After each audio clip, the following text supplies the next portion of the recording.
कठोपनिषद से संबंधित जो भी महत्वपूर्ण बिंदु हैं उसको आज हम लोग कंप्लीट कर लेंगे और यूजीसी नेट जेआरएफ के हिसाब से इसको देखेंगे। कठोपनिषद किस वेद से जुड़ा हुआ है? तो कृष्ण यजुर्वेद से जुड़ा हुआ है। शुक्ला जी सुबह शाम कृष्ण कृष्ण जपते हैं, तीसरा नंबर है मुख्य उपनिषद में कठोपनिषद, तो कृष्ण यजुर्वेद से जुड़ा हुआ है। कठोपनिषद के बारे में इसमें कितने अध्याय हैं? हर अध्याय में वल्लियां हैं, तो 2 अध्याय हैं, प्रथम अध्याय और द्वितीय अध्याय। प्रथम अध्याय में 3 वल्ली है, प्रथम द्वितीय तृतीय, और उसी तरीके से द्वितीय अध्याय में भी 3 वल्ली है, प्रथम द्वितीय और तृतीय। इस तरह से विभाग किया हुआ है। कठोपनिषद में जो मुख्य चीज है वो है यम और नचिकेता का संवाद। इसी वजह से इसको जाना जाता है कि यम नचिकेता का संवाद कहाँ पर है? तो कठोपनिषद में यम नचिकेता का संवाद है, यमराज और नचिकेता। तो अब सवाल उठता है कि ये नचिकेता कौन थे और ये यमराज के पास कैसे पहुंच गए? तो साफ साफ कहा गया है कठोपनिषद में नचिकेता के बारे में भी, यमराज के बारे में भी एक कहानी के माध्यम से उनके पहुंचने और उनके संवाद की पूरी चर्चा है। कहा गया नचिकेता गौतम वंश के थे और उनके पिता का नाम उद्दालक था, यानी गौतम वंश से संबंध रखते थे नचिकेता और पिता का नाम उद्दालक था। कहा गया है कि गौतम वंश में एक अरुण नाम के ऋषि हुए, या आप कह सकते हैं ऐसे ऋषि थे जो बहुत दयालु थे और अन्न का जो है दान करते थे। अन्न का दान करने वालों को कहा जाता है वाजश्रवा, जो बहुत सारा अन्न का दान करे उसको वाजश्रवा कहते हैं। तो गौतम अरुण ऋषि का नाम वाजश्रवा पड़ गया। कहते हैं ना एक नाम तो होता है, दूसरा नाम उपाधि दे देते हैं लोग, तो उनको वाजश्रवा उपाधि से जाना जाता था। और उनके पुत्र का नाम था उद्दालक। उद्दालक को वाजश्रवस, वाजश्रवस का अर्थ होता है वाजश्रवा के पुत्र, तो उद्दालक मतलब वाजश्रवा के पुत्र हुए। उस उद्दालक के पुत्र का नाम था नचिकेता। नचिकेता कौन थे ये पता चल गया। अब नचिकेता कैसे पहुंच गए यमराज के पास, तो उस बारे में कहानी है कि वाजश्रवा यानी अरुण के पुत्र जो थे उद्दालक, उन्होंने एक यज्ञ करने का फैसला किया और उस यज्ञ का नाम था विश्वजीत यज्ञ। हालांकि उपनिषद में जो शब्द कहा गया वो कहा गया सर्व वेद सम ददो, यानी कि अपना सारा धन जो है दूसरों में बांट देना। और वेद के हिसाब से ऐसा जब होता है कि अपना सब कुछ हम बांट देते हैं तो उसको विश्वजीत यज्ञ कहा जाता है। हमने इतना हमारा इंद्रिय पर कंट्रोल हो गया, हमें किसी चीज की इच्छा नहीं रही, जो था सब हमने दान कर दिया। वाजश्रवा के पुत्र उद्दालक ने अपना सारा धन बांटने का निश्चय किया और उसके लिए उन्होंने यज्ञ किया। यज्ञ के बाद यज्ञ का जो विधि विधान है वो करने के बाद वो अपना सारा धन ब्राह्मणों में बांट रहे थे। जब वो अपना सारा धन ब्राह्मणों को बांट रहे थे तो उस दौरान वो बूढ़ी गायों को भी बांट रहे थे, बूढ़ी गायें भी दे रहे थे। ऐसी गायें जो ना तो अब गर्भवती हो सकती थी, वो किसी काम की नहीं थी ब्राह्मणों के लिए, ऐसी गायें भी दी जा रही थी। पानी पीने लायक नहीं थी, लड़खड़ा के चल रही थी। तो उनके जो पुत्र नचिकेता थे वो सब कुछ देख रहे थे, उनको बड़ा जो है दया आ रही थी। उनको लगा कि इससे तो हमारे पिताजी को जो है नुकसान होगा, वो जिस मकसद से ये यज्ञ कर रहे हैं विश्वजीत यज्ञ, उसमें बाधा पहुंचेगी। ऐसी गाय किसी को देने का क्या फायदा है किसी ब्राह्मण को, उनके किसी काम का नहीं है। वो बेचारे ले रहे हैं, इतने बड़े ऋषि हैं, कुछ बोल नहीं रहे हैं कि चलो ठीक है दे रहे हैं, हम ले रहे हैं, वो भी विधि विधान निभा रहे हैं। तो उस समय जब सबको सब कुछ दिया जा रहा था तो इनके मन में हुआ कि नहीं, जब सब कुछ दे ही रहे हैं तो हमारे पिता का भला हो तो मुझे भी किसी को दे दें। ये सोच करके वो पिता को अनिष्ट से बचाने के लिए पिता के पास जाकर बोले कि हमें किसको दे रहे हैं। तो उन्होंने ध्यान नहीं दिया। बच्चा जाता है पिता से पूछता है, ध्यान नहीं देते, क्योंकि पिता बड़ों से बात कर रहे होते हैं उस वक्त और ब्राह्मणों से ऋषियों से बात कर रहे थे। लेकिन ये बच्चा थे, बालक थे, इन्होंने 2 बार 3 बार जिद कर दिया। हम लोग भी कहते हैं अरे यार अभी बात कर रहे हैं, किसी से सुनते नहीं, क्या रुक जाओ।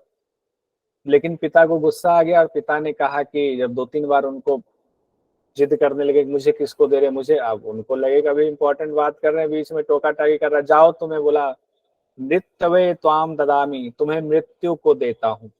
गुस्से में भी बोले। तो आजकल एक शब्द जो है, अब बहुत सुना होगा आप लोगों में, गो टू हेल या भाड़ में जाओ शब्द कह देते हैं, उसी को बड़ा सभ्य भाषा में कहते हैं, मृत्यवे त्वाम ददामी, तुमको मृत्यु को देता हूँ। अब मुंह से शब्द निकल गया।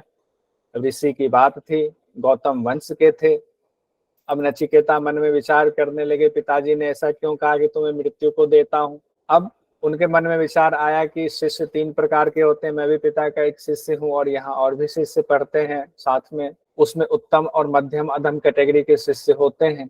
उत्तम वो होते हैं जो बिना कहे ही काम कर ले। मध्यम वो होते हैं जिनको कहने के बाद जितना असाइन किया जाता है, जितना काम कहा जाता है उतना काम करते हैं, मध्यम कैटेगरी के हो गए।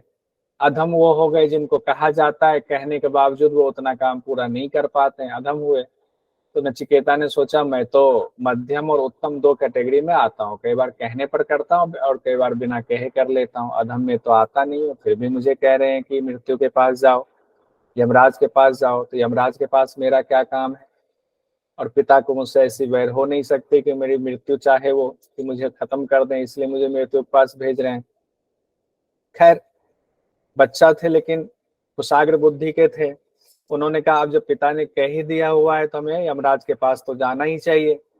अब उधर पिता जो है उद्दालक परेशान हो गए कि मेरे मुंह से ये क्या निकल गया, हमने अपने ही पुत्र को बोल दिया कि मृत्यु को देता हूँ। अब वो दुखी में शोक में डूब गए। तो नचिकेता पिता के पास गए और उनको कहा कि कोई बात नहीं, अब तो हमारे वंश में ऐसा चला आ रहा है कि जो आपने बोला उसको सच साबित करना है, तो आपने जो बोला वो तो निभाना पड़ेगा। तो आप जो है परेशान ना हो, धर्म की रक्षा करने के लिए मुझे यमराज के पास जाने दीजिए। तो पिताजी को मना लिया, ठीक है यमराज के पास जा रहे। लेकिन पिताजी भी अभी गुस्से में बैठे हुए थे, शोक में बैठे हुए थे कि ये क्यों हमें इतना परेशान किया कि हमारे मुंह से ऐसा निकल गया। अब उधर जो है पिताजी साज्ञा लेकर यमराज के पास पहुंच गए नचिकेता। जब यमराज के महल में गए तो यमराज थे नहीं। यमराज गए हुए थे कि अपना प्राण खींचने लोगों के अपने काम में। और वहीं यमराज मिले नहीं, तो वहीं नचिकेता जो है बैठ गए उनके दरवाजे पर कि आएंगे तो मिलेंगे। सब लोगों ने समझाया कि या तो वापस चले जाइए या आप आए हैं तो आतिथ्य स्वीकार कीजिए, भोजन कीजिए, रहिए छिचकानी जब तक हमें पिता ने भेजा हुआ है यमराज के पास, जब तक वो नहीं मिल जाते, उनसे हमारी बात नहीं हो जाती, हम ना कुछ खाएंगे ना पिएंगे, हम यहीं बैठे रहेंगे। तो 3 दिन तक वो भूखे प्यासे बैठे रहे। उन्होंने अन्न जल भी ग्रहण नहीं किया। अब जब उधर से यमराज आए, उनको पता चला, तो उन्होंने नचिकेता का सत्कार किया और पश्चाताप करते हुए जो 3 दिन भूखे प्यासे बैठे थे उसके बदले में उन्हें प्रत्येक रात्रि के बदले में 3 रात्रि के बदले में 3 वरदान मांगने को कहा कि आप 3 वरदान मांग लें। अब 3 वरदान कौन कौन से 3 वरदान है, ये बड़ा इंपॉर्टेंट है। पहला वरदान मांगा है नचिकेता ने, गौतम वंशीय मेरे पिता मेरे प्रति शांत प्रसन्न चित्त क्रोध रहित हो जाए। जब आप मुझे यहाँ से वापस भेजें तो मुझसे पहले की तरह मेरे पिता प्रेम पूर्वक बात करें। तो यमराज ने कहा, ठीक है ऐसा ही होगा, तुम्हें मृत्यु के मुख से छूटा हुआ देख करके पिता तुम्हारे खुश होंगे, सुखपूर्वक सोएंगे, वैसे ही जीवन जिएंगे, पहले जैसे जीते थे, तो परेशान होने की जरूरत नहीं है। अब यहाँ देखिए, उन्होंने पहले ही वरदान में ये तो मांग लिया, ऐसा ना हो कि मृत्यु को, हमारे पिता ने कहा मृत्यु के पास जाओ, तो अब हम मृत्यु के पास ही रह जाएं, हमारी मौत ही हो जाए। तो पहले ही वरदान में उन्होंने सब मांग लिया, मतलब जीवन मांग लिया उन्होंने कि अब हमें वापस हम अपने पिता के पास चले जाएंगे। तो इसमें पूछा जा सकता है कि पहला वरदान क्या मांगा था। दूसरा वरदान कहा, दूसरा वरदान मांगो तो कहा जो मुझे स्वर्ग में जाने का जो है तरीका बता दीजिए। स्वर्ग में सारे सुख प्राप्त हैं, वहां मृत्यु भी नहीं होती, आप भी वहां, आपका भी वश नहीं चलता है। स्वर्ग लोक में जाने के लिए अग्नि विद्या होती है, अग्नि विद्या के द्वारा जाया जाता है। तो अग्नि विद्या का हमें रहस्य बता दीजिए और अग्नि विद्या बता दीजिए। तो यमराज ने अग्नि विद्या बता दिया। और अग्नि विद्या बताने के दौरान उनको, अग्नि विद्या मतलब यज्ञ वगैरह किया जाता है अलग अलग तरीके से, और हर यज्ञ का अपना विधि विधान है। उसकी ईंटें भी अलग होती हैं, उनका आकार भी अलग होता है, कितनी ईंटें किस यज्ञ के लिए लगेंगी वो सब होता है। जब यमराज ने बता दिया तो पूछा नचिकेता से कि तुमने क्या सीखा जो मैंने इतनी देर से बताया। उनको लगा बालक है, पता नहीं कितना याद रहा होगा, नहीं रहा होगा। नचिकेता ने सब कुछ हूबहू बता दिया जो यमराज ने बताया था। अब यमराज इतने खुश हुए कि उन्होंने 2 वरदान एक्स्ट्रा दे दिए इसके साथ में। क्या?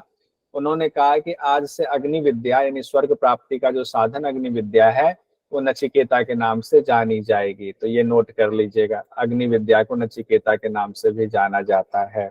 साथ ही नचिकेता को एक रत्नों की माला भी दी, रत्नों की माला दिया कि ये भी लोग खुश हो गए। कहते हैं ना, जब शिक्षक या गुरु खुश हो जाए तो छात्र को कुछ दे देते हैं अपनी तरफ से, तो उनके पास था, उन्होंने दे दिया।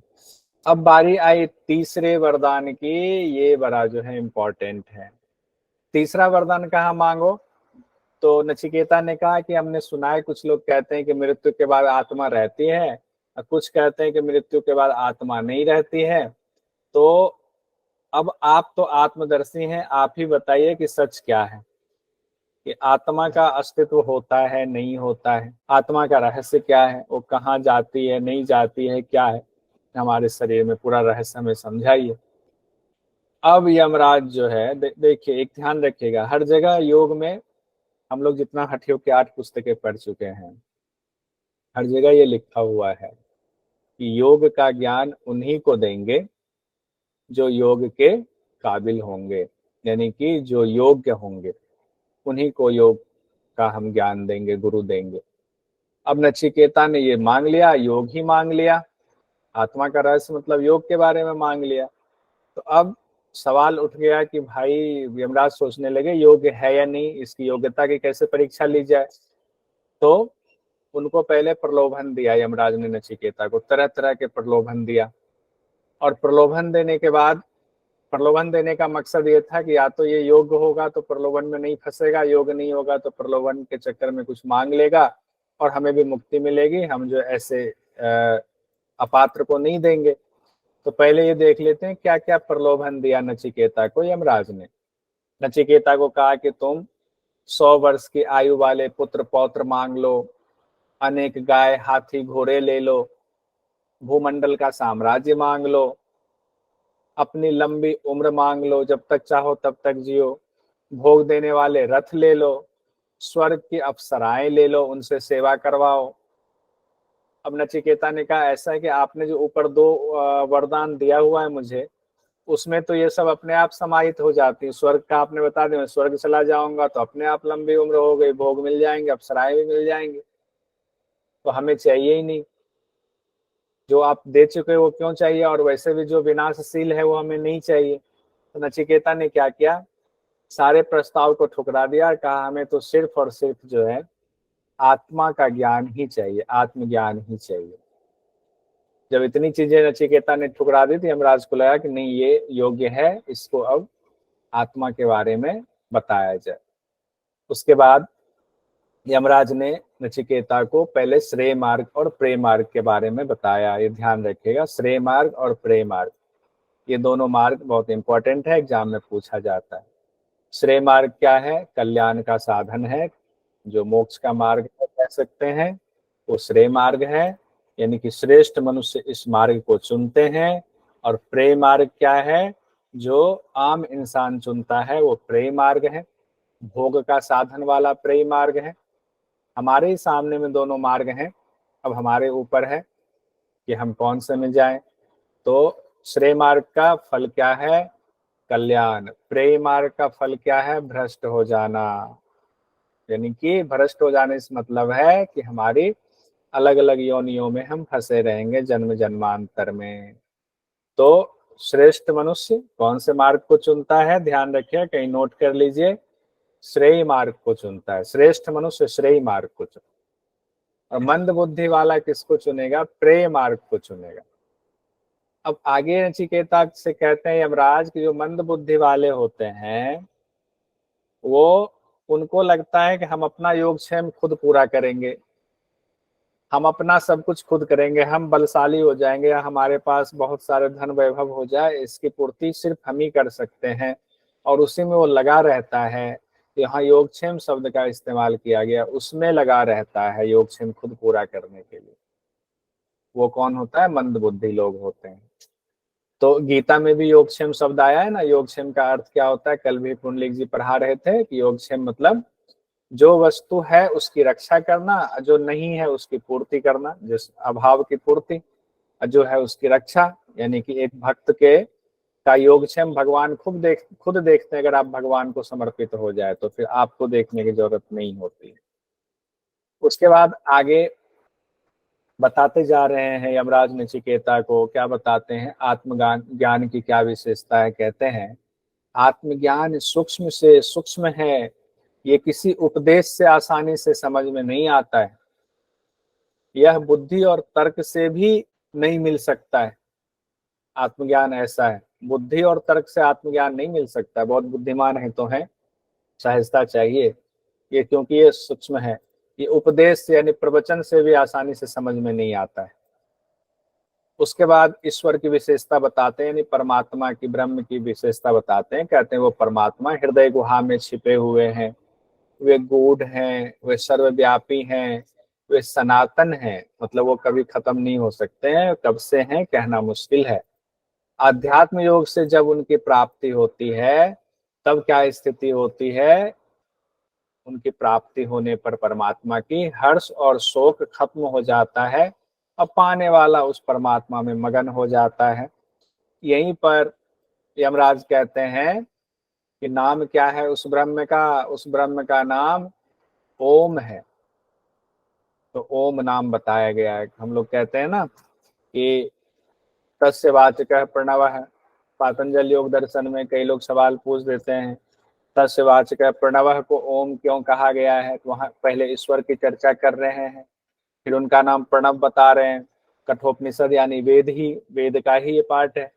तो वेद में कहा गया है, देखिए उस ब्रह्म का नाम ओम है, उस परमात्मा का नाम ओम है, इसीलिए प्रणव को ओम कहा जाता है। यही एक श्रेष्ठ आलंबन है। यमराज कहते हैं ओम ही जो है एक श्रेष्ठ आलंबन है। आलंबन मतलब जिनको आप, जिनका ध्यान करें, उन्हीं को चित्त में बिठाएं, उन्हीं के प्रति जो है सारा कुछ समर्पित करें। इस आलंबन को भली भांति जानकर ब्रह्मलोक में जाने का भागीदार बनता है, एक श्रेष्ठ मनुष्य बनता है, बुद्धिमान मनुष्य बनता है। इस जीवात्मा के हृदय गुफा में रहने वाला परमात्मा, अभी परमात्मा की और चल रही व्याख्या विशेषता। इस जीवात्मा के, यानी ये जो जंतो शब्द कहा गया है, उसके हृदय गुफा में जो परमात्मा है वो सूक्ष्म से अति सूक्ष्म है, महान से महान भी है, सूक्ष्म भी है और महान भी है, बड़ा से बड़ा भी है। वह बैठा हुआ ही दूर पहुंच जाता है। कल हम लोग केन उपनिषद में भी यही व्याख्या पढ़ रहे थे। सोता हुआ भी सब ओर चलते रहते हैं ईश्वर, उन्हें ऐश्वर्य का तनिक भी अभिमान नहीं है। उसके बाद कहा गया है परमात्मा को पहचानने वाला साधक कैसा होता है। अब जिसने परमात्मा को जान लिया, परमात्मा में लीन हो गया, वो साधक कैसा होगा। तो कहते हैं जो सर्वव्यापी परमात्मा को जान लेता है, यमराज कहते हैं वो धीर पुरुष कभी शोक नहीं करता है। अब उसकी यही पहचान है, जिसको शोक खत्म हो जाए वो आत्मदर्शी हो गए, तत्वदर्शी हो गए। परमात्मा कैसे मिलते हैं, कहते परमात्मा प्रवचन से नहीं मिलेंगे, बुद्धि से नहीं मिलते हैं, सुनने से यानी प्रवचन करने से जो बात है उससे नहीं मिलते हैं। सिर्फ श्रवण, आप कोई प्रवचन कर रहा है तो नहीं मिलेगा, आप सुन रहे हैं तो नहीं मिलेगा, आपकी बुद्धि कितनी वो जा नहीं सकती परमात्मा तक। तो परमात्मा किनको मिलेंगे, जिनको परमात्मा स्वीकार करेंगे उन्हीं के लिए वो अपना स्वरूप प्रकट करते हैं। और हम जानते हैं किनको स्वीकार करेंगे, किसी को तो नहीं कर लेंगे। आपका चित्त शुद्ध होना चाहिए। उसकी प्रक्रिया आगे बताई गई है, कैसे परमात्मा को आप प्राप्त करेंगे। कौन प्राप्त नहीं कर सकता है, वो मनुष्य जो अपनी सूक्ष्म बुद्धि से भी उनको प्राप्त नहीं कर सकता है, जो बुरा आचरण करता है। अशांत व्यक्ति उसको प्राप्त नहीं कर सकता है, बुरा आचरण करने वाला प्राप्त नहीं कर सकता है। जिनकी इंद्रियां संयमित नहीं है वो भी प्राप्त नहीं कर सकता है।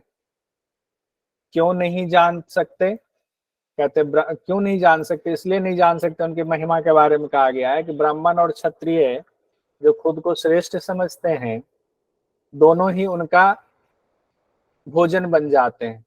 अगर ब्राह्मण क्षत्रिय इतने उत्कृष्ट हैं तो वो ना, उनकी मृत्यु ना हो, सब ब्रह्म को जानने वाले ही ब्रह्मविद ही क्यों नहीं पैदा होते हैं।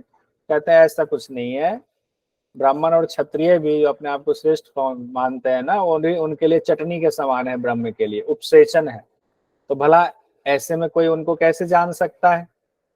आगे कहते हैं आत्मा के स्वरूप का वर्णन करते हुए यमराज जी नचिकेता से कठोपनिषद हम लोग पढ़ रहे हैं। आत्मा नित्य ज्ञान स्वरूप आत्मा ना तो जन्मता है ना मरता है, वो अजन्मा है, पुरातन, नित्य और एक रस रहने वाला है।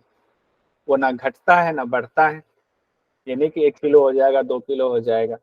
शरीर के नाश होने पर भी इसका नाश नहीं होता है, वह चेतन स्वरूप है। अगर कोई इसको मारने वाला या मरने वाला मानता है तो वस्तुतः वह आत्म स्वरूप को जानता ही नहीं है, इसीलिए इस तरह की बातें करता है। उसके बाद प्रथम अध्याय के 3य वल्ली में यमराज ने शरीर की तुलना रथ से की है, बहुत इंपॉर्टेंट है परीक्षा की दृष्टि से। कहते हैं जीवात्मा रथ का स्वामी है, शरीर रथ है। ध्यान रखिए, जीवात्मा रथ का स्वामी है, शरीर रथ है। एग्जाम में आ जाएगा, एक बार आया हुआ भी है। बुद्धि सारथी है, मन लगाम है। इंद्रिय घोड़े हैं और इंद्रिय के विषय घोड़ों के रास्ते हैं। ठीक है, और जीवात्मा ही सबका भोक्ता है। सबका भोक्ता कौन होगा? जो स्वामी होगा। जीवात्मा रथ का स्वामी है तो जीवात्मा सबका भोक्ता है। इसको इस तस्वीर के माध्यम से हम लोग समझने की एक बार और अच्छे से कोशिश करते हैं। पीडीएफ मिल जाएगा आप लोगों को। जो लोग क्लास ज्वाइन करते हैं गुरु परंपरा योग संस्थान में, जिन्होंने रजिस्ट्रेशन कराया हुआ है, और जो लोग यूट्यूब पर ये वीडियो देख रहे हैं, वो भी अगर जुड़ना चाहते हैं तो कमेंट बॉक्स में आप जानकारी ले सकते हैं, आप लाइव क्लास से जुड़ सकते हैं। देखिए कठोपनिषद में रथ है, ये पूरा रथ आपके सामने है। तो पूरा रथ क्या है? शरीर हो गया, शरीर रथ। और रथ का राजा, शरीर का मालिक कौन हो गया? आत्मा, राजा हो गया। सारथी कौन हो गया? बुद्धि को सारथी कहा गया है। सारथी के हाथ में लगाम है, तो कौन है लगाम? मन जो है लगाम है। इंद्रिय क्या है? घोड़े हैं। और रास्ते क्या है? इंद्रिय के जो विषय हैं, जो इंद्रियां जिन विषयों में भागती हैं, तो घोड़े उन रास्तों पे भागते हैं। ये इंद्रियों के विषय रास्ते हैं।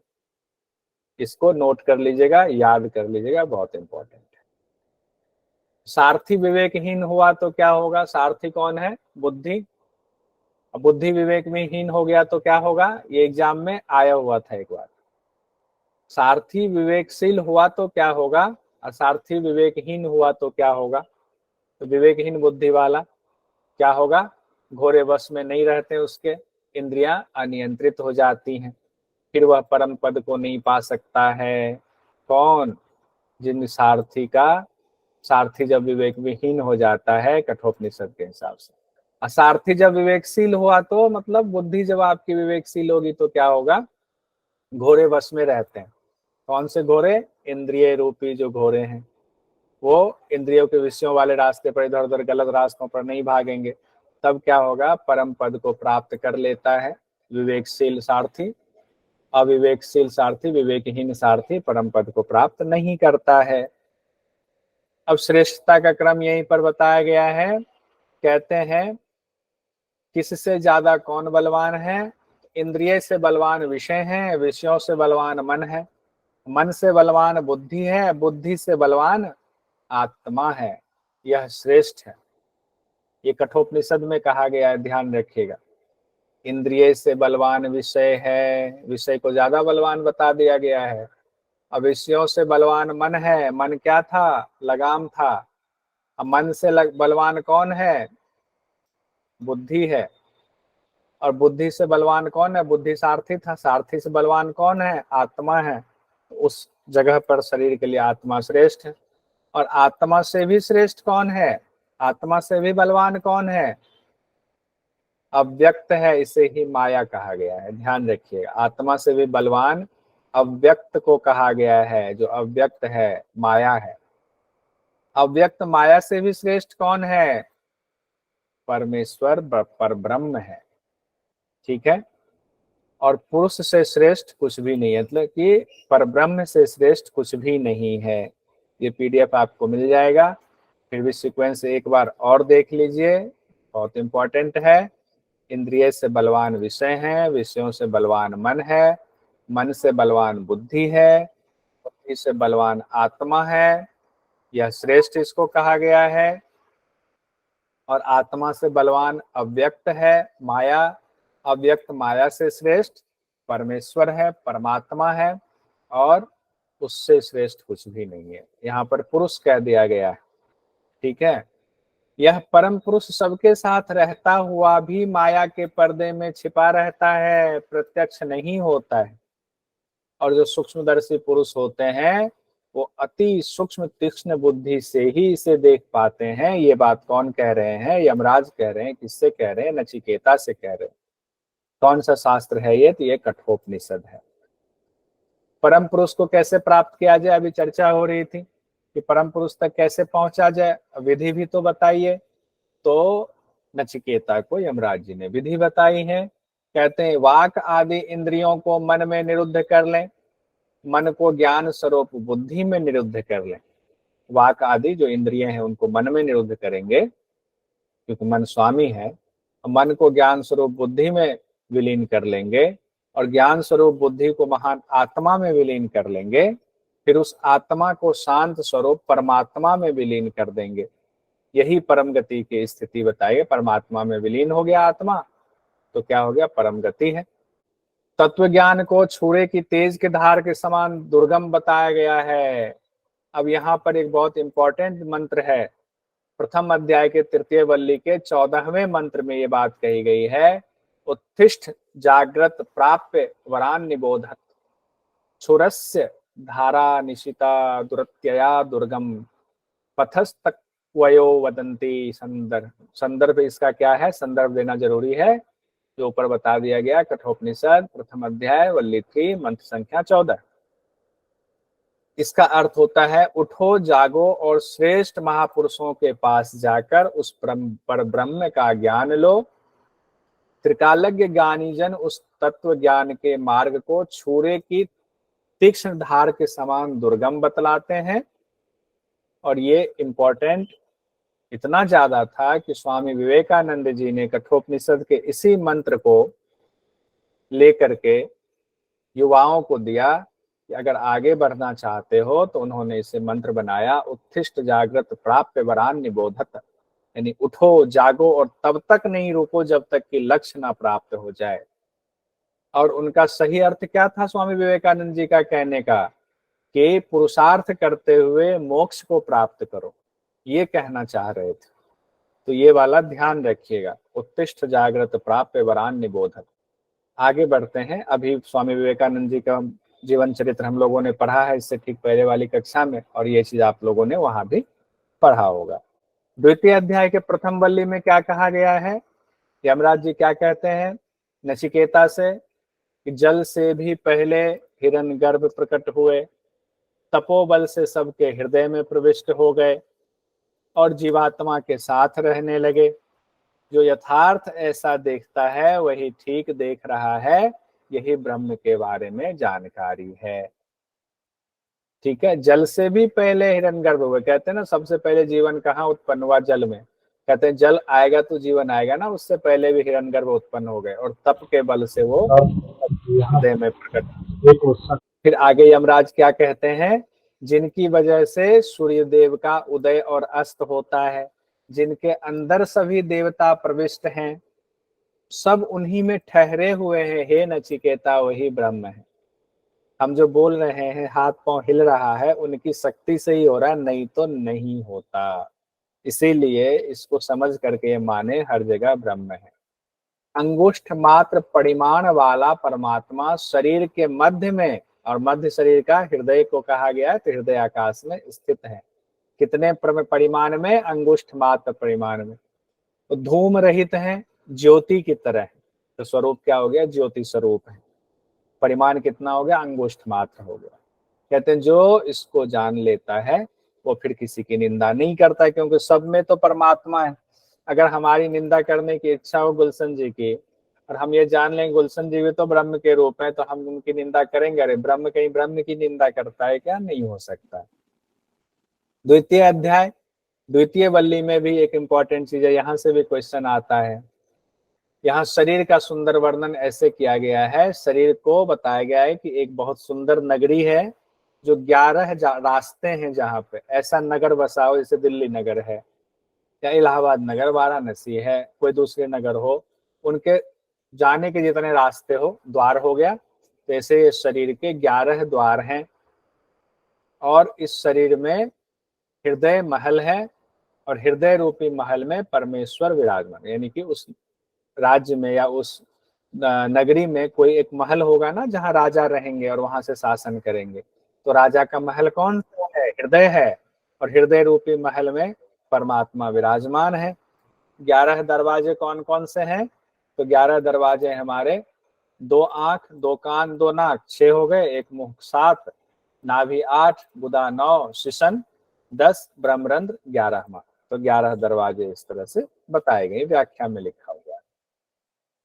परमात्मा की उसके बाद अलग अलग नामों से उनकी व्याख्या की जा रही है, तुलना की जा रही है। जैसे कहते हैं जो हंस हैं, हंस मतलब शुद्ध धाम में रहने वाले हंस के समान परमात्मा, जो अंतरिक्ष में रहने वाले वसु के समान परमात्मा, घरों में उपस्थित होने वाले अतिथि के समान परमात्मा, इसीलिए कहा गया अतिथि देवो भवः। जो यज्ञ के लिए अग्नि है, आहुति डालने वाला होता है, जो मनुष्य में भी रहते हैं, देवताओं में भी रहते हैं ब्रह्म, इसीलिए देवता में भी वही ब्रह्म की शक्ति और मनुष्य में भी वही ब्रह्म की शक्ति है। वे सत्य में भी रहते हैं, आकाश में भी रहते हैं। ब्रह्म के बारे में कहते हैं, परमात्मा के बारे में, जो प्राण को ऊपर उठाते हैं, अपान को नीचे धकेलते हैं, सारा काम तो वही कर रहे हैं। वो शरीर के मध्य में स्थित हैं, सब उनकी उपासना करते हैं। जीव एक शरीर से दूसरे शरीर में गमन करता है, उसके निकल जाने पर क्या शेष रह जाएगा? कुछ भी नहीं, लेकिन परमात्मा हर जगह रहता है। अब यहाँ परमात्मा और जीव दोनों अलग अलग है, यानी आत्मा जीव को कहा गया। ये शरीर ना तो प्राण से जीता है ना अपान से जीता है, बल्कि जो प्राण और अपान को भी आश्रय देता है, यानी परमात्मा, उससे ये शरीर जीता है। अभी जो हम लोगों का शरीर चल रहा है, तो कहते हैं मरने के बाद जीवात्मा का क्या होता है? कहते हैं मरने के बाद जीवात्मा अपने कर्मों के हिसाब, कर्मों के बंधन की वजह से अलग अलग योनि को प्राप्त होता है। उसके बाद ब्रह्म के बारे में और कहा गया, ब्रह्म प्रलय काल में भी जागते रहते हैं। हे नचिकेता, वही ब्रह्म है, वही अमृत है, कोई उसका पार नहीं पा सकता है। जिस तरह एक ही अग्नि पूरे ब्रह्मांड में अलग अलग रूपों में व्यक्त होती है, अग्नि तो एक ही है लेकिन अलग अलग रूपों में व्यक्त हो रही है, उसी प्रकार सभी प्राणियों के अंतरात्मा में एक ही ब्रह्म रहता है। ऐसा नहीं है कि अलग अलग जाति के अंतरात्मा में अलग अलग ब्रह्म रहेंगे, इसीलिए जाति भेद कभी ना करें, ये बनाया हुआ है हमारा। अब द्वितीय अध्याय तृतीय वल्ली में अश्वत्थ वृक्ष की चर्चा है, उल्टे वृक्ष की चर्चा है। उल्टे वृक्ष की कल्पना करके परमात्मा के महत्व को समझाया गया है। कहते हैं अश्वत्थ वृक्ष, जिसको सनातन वृक्ष कहा गया, इसकी चर्चा गीता में भी है।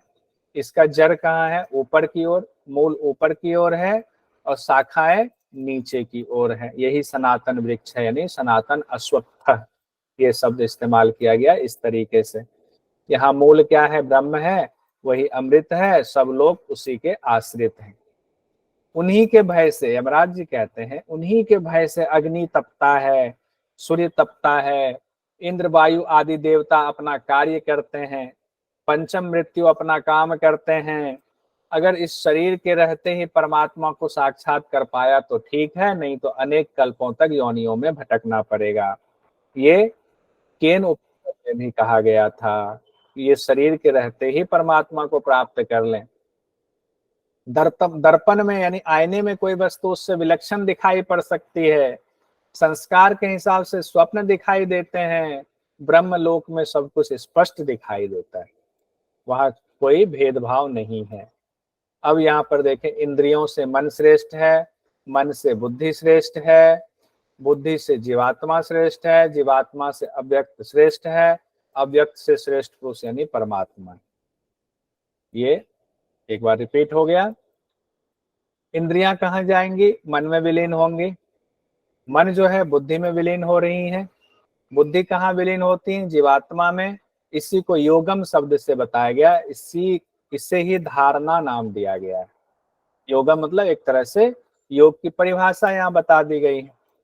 योगम, योग क्या है? तो इंद्रियां मन में विलीन हो रही है, मन जो है बुद्धि में विलीन हो रही है, बुद्धि कहाँ विलीन हो रही? जीवात्मा में, और इसी को योगम शब्द से बताया गया है, इसे ही धारणा नाम दिया गया है। अब कहा गया हृदय की सारी ग्रंथियां भली भांति खुल जाती हैं। कब? जब ये हो जाता है, योग की ये स्थिति हो जाती है, तो हृदय की सारी ग्रंथियां भली भांति खुल जाती हैं। और हृदय के बारे में कहा गया है, हृदय से 101 प्रधान नाड़ियां निकलती हैं। एग्जाम में एक बार पूछा गया था, तो नोट कर लीजिएगा। उसमें से भी एक नाड़ी ऐसी है जो ऊपर की तरफ जाती है, मूर्धा की ओर। बाकी 100 नाड़ियां अलग अलग जगहों पर पूरे शरीर में फैल जाती हैं। कहा गया मृत्यु के बाद अलग अलग योनियों में ले जाती हैं यही नाड़ियां, जैसे आपके कर्म होंगे। लेकिन एक नाड़ी जो ऊपर की तरफ जाती है, उसको सुषुम्ना नाड़ी व्याख्या में कहा गया है। अगर आपने सुषुम्ना नाड़ी का संधान कर लिया तो आप मोक्ष की तरफ जाते हैं। जैसे कि क्वेश्चन में पूछा गया था, कठोपनिषद में कितनी प्रधान नाड़ियों का वर्णन है? तो 101 नाड़ियों का वर्णन है। इसी में एक बार क्वेश्चन आया, कठोपनिषद के अनुसार योग की परिभाषा। एक और क्वेश्चन आया, कठोपनिषद के अनुसार यमराज ने नचिकेता को क्या प्रलोभन दिए थे? तो सारे प्रलोभन हम लोगों ने देख ही लिया, लेकिन इसमें आत्मज्ञान नहीं है, ये ध्यान रखें, आत्मज्ञान का प्रलोभन नहीं दिया था।